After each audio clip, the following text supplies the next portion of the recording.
July 19, 2014.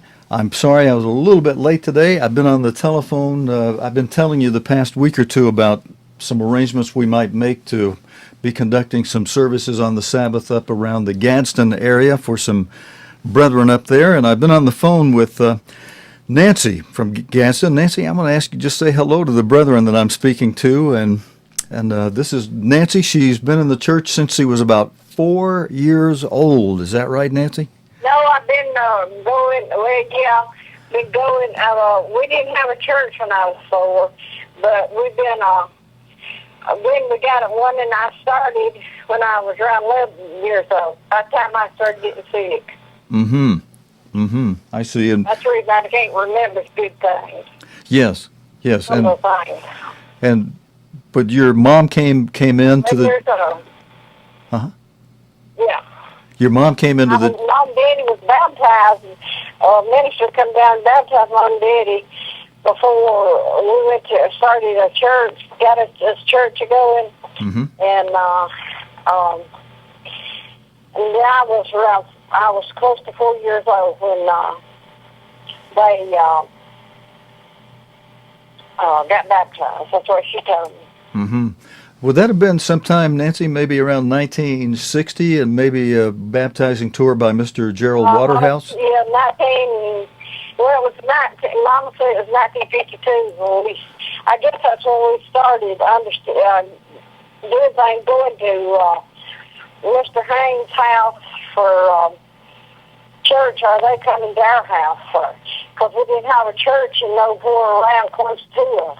And until they made that in Birmingham. And so it was around, Mom told me, 1952. Well, let's see. I wonder, that either may have been Mr.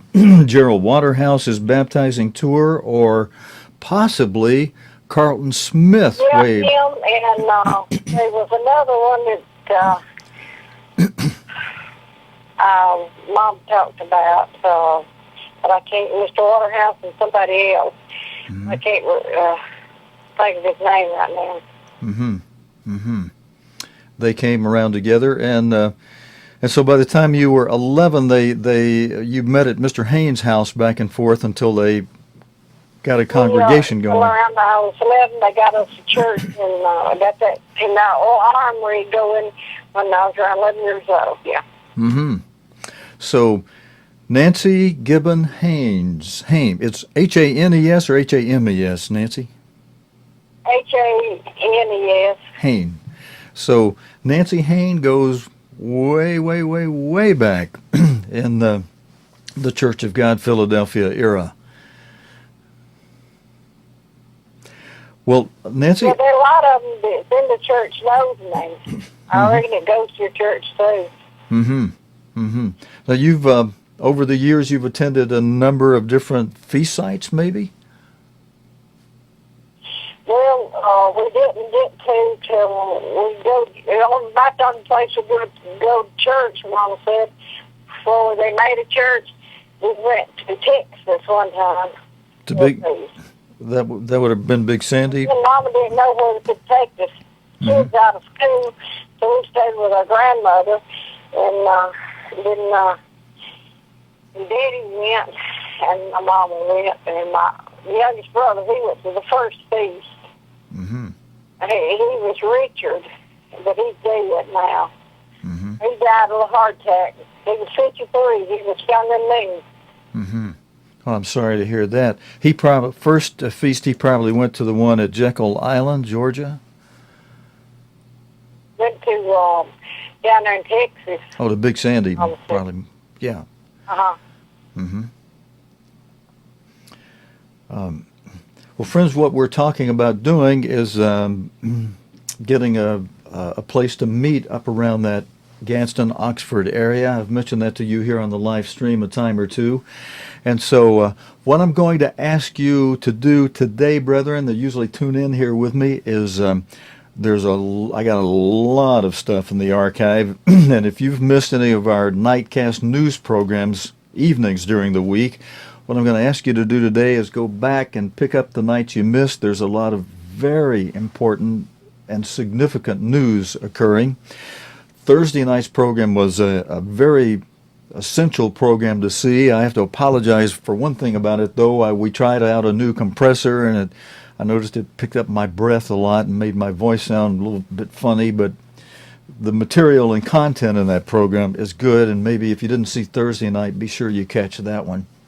But please find something, or one of our past Sabbath services, please find something in the archive on cogtv.org, and either from Sabbath services or the Nightcast news program, and just watch that this afternoon if you will, because I'm going to take a long... Well, we don't have no way to watch anything like that. Yeah, Nancy, and I'm...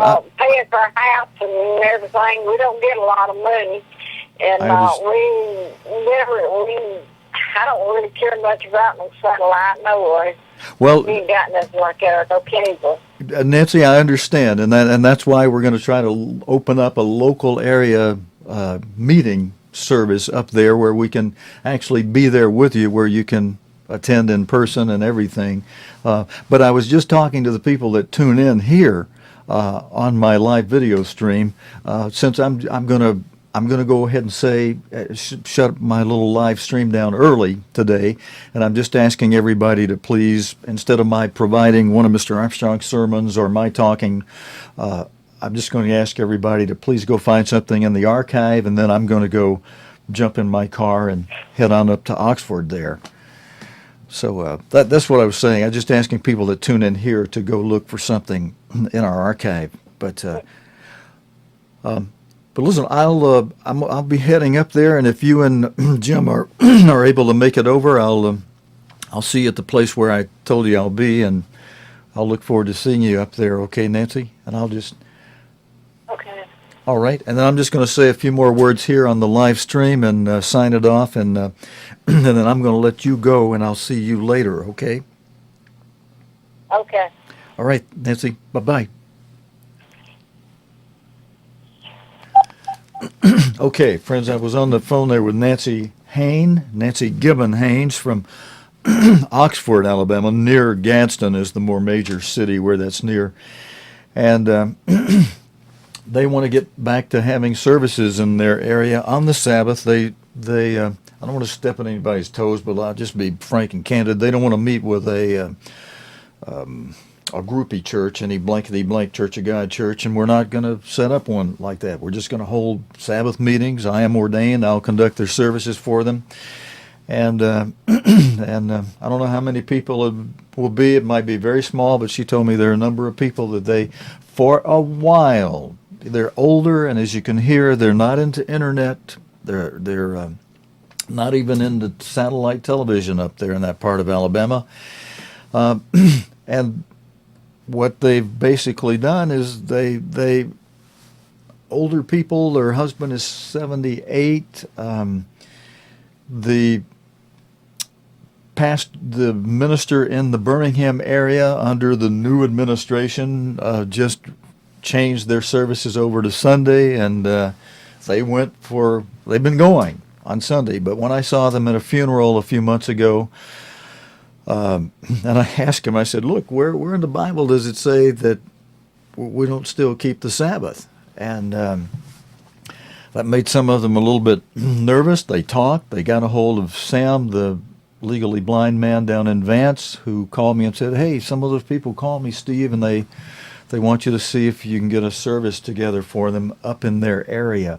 So I apologize for cutting off really short with you today, friends, but I believe, as the minister who ordained me on Pentecost in 2011 said to me, Steve, first of all, you've been a Jonah, and secondly, God's probably going to require a lot more out of you now anyway, so I said, fine, and it's over 100 miles up there from my home to that area, so it'll be a 225-mile round trip, roughly, maybe 250, but that's okay, friends. I think we've got some brethren that need it, and while I'm there, I'm going to check on internet streaming services up there and see if, or at least find out addresses where I can check on that during the week, and we may do some of our live streams from up there. I'll bring along videos of Mr. Armstrong. We'll do basically the same thing we've been doing, except I haven't been too good about getting the hymns on here for you. So I'd have already talking to a man whose brother-in-law is a song leader. I'm talking about somebody about leading the songs for us, and we'd just conduct the services live, and I'd put on the video of Mr. Armstrong, and then I'd speak a little bit, and I'd have people around me to make sure I keep my part real nice and neat and short. So it could work out very good for us. I will appreciate your prayers about it, including everything, including my drive up there and back today. I've got a 1994 Chevrolet truck that I use for transportation. My 2000 Chevy, whatever that thing's called. It's not a Malibu, it's something else. It hasn't run for over a year. It needs a new starter, among other things. Gasoline on it's better. I should get it fixed, but when it broke, I was able to cancel the insurance. Paying two insurances was choking me. I had an accident 3 years ago, this coming December, that's raised my insurance rate. It was a silly accident in the parking lot at a post office. I forgot that on the truck was a towing hitch. I'd just been towing something. I forgot to take the towing hitch off. I backed up against another car, had a rubber bumper, punched a little tiny hole in the rubber bumper. They had all kind of other cuts and bangs on that bumper. And a person was in the car. I told them about it. I said, hey, they didn't even know I hit them. But I said, hey, I punched a little hole in your bumper. We called my insurance company. My insurance company paid $1,000 to replace that old already banged up bumper. And then tripled my insurance rates. And paying two cars on that triple rate, I said, wait a minute. So when the starter broke, I just canceled out the insurance on that, because Alabama requires you to have insurance on a car if it's registered to you, even if you're not driving it, unless it's undrivable. So I got my mechanic to say, yeah, it needs fixing, and I said, we ain't fixing it right now. Budget and other things, and beside, if you say it ain't working, that lets me off the hook with the state for having to insure that vehicle while it's parked. So anyway, I got one truck, gobbles up gas, and it's had some problems with the transmission and things, but I've been driving long ways. I've been making it. What do we have? Oh, that was just a flat tire the other day, so got that fixed. I just appreciate your prayers for safety up and back. And when I eyeball places that I'll call this week, I called a bunch of places in Asheville and Springville last week, which is halfway between where I am and Gadsden. But as I spoke to the people this morning in that area, they're older, and they said, no, Steve, they can't, for financial reasons and other reasons. They cannot make that drive. So, brethren, I'm going to look for something right there in Oxford, Gadsden, right where they are. So I will appreciate your prayers about all of that God's will on it be done and God's favor be given as we look for a place to hold those services for them. And that'll be a wonderful and a good thing that you can do. And I ask you, brethren, I apologize for not having anything else for you today. But like I said, there's plenty in the archive, And if some of you missed some of the news this week, go ahead on the Sabbath. Christ told us in Luke 21:36 to watch and pray always. And there's no problem with you watching our newscasts that are newscasts related to the Bible and prophecy today if you missed one this past week. And I'm asking you to catch up on those. And then Christ said, pray about those things you're watching. And he basically, in that one verse, he says, if you are doing that, he will consider you to account you worthy to escape all these things he had mentioned that would be coming in Luke 21.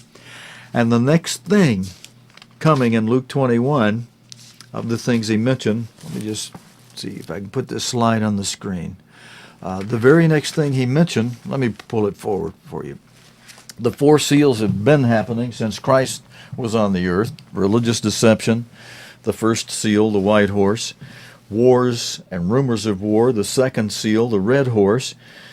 But the latter part of that second seal, the red horse, where Christ mentioned nation against nation, kingdom against kingdom, world war did not begin until 1914 in round one of World War. And that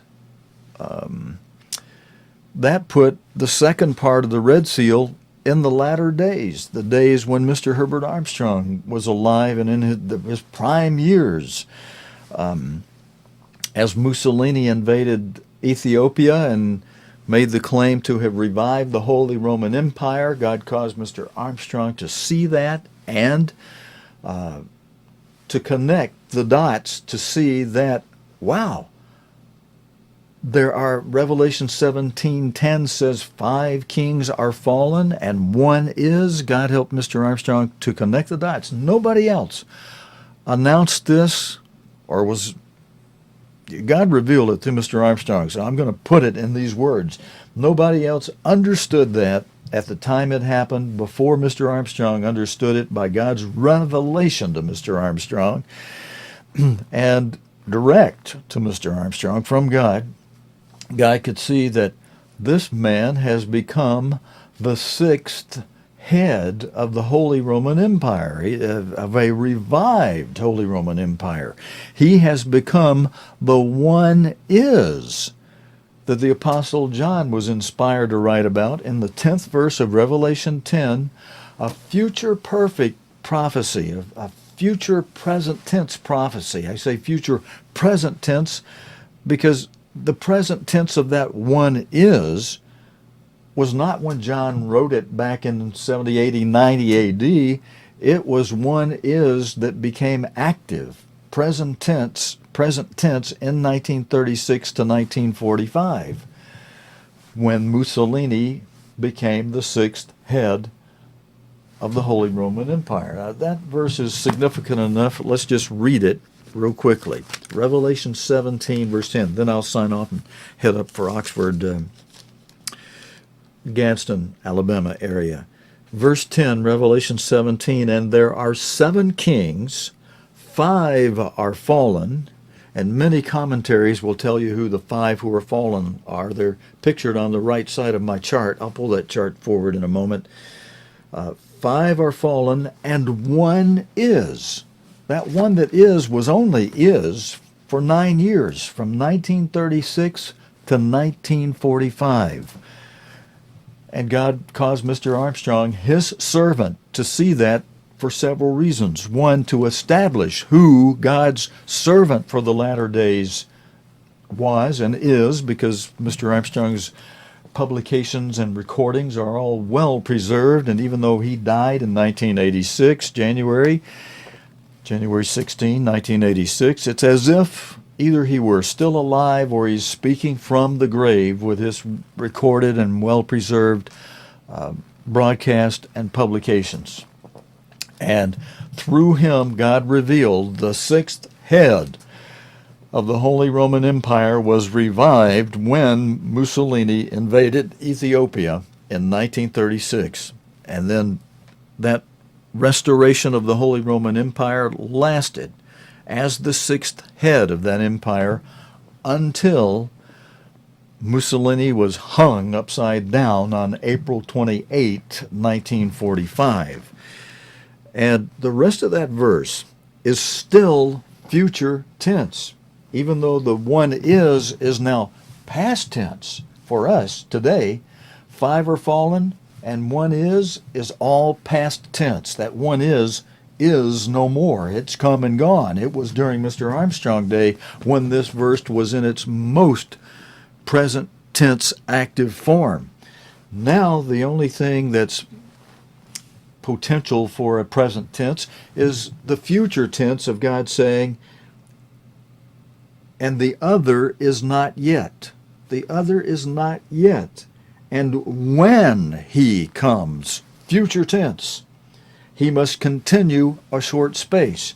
And we know other places in prophecy tell us that the 10 toes of Daniel 2 will give their power to that emperor, who is the Bible calls prophetically a beast, they'll give that power, their power to the beast for a short space of time. And so just like this short space of time mentioned in Revelation 17:10, same person, same beast.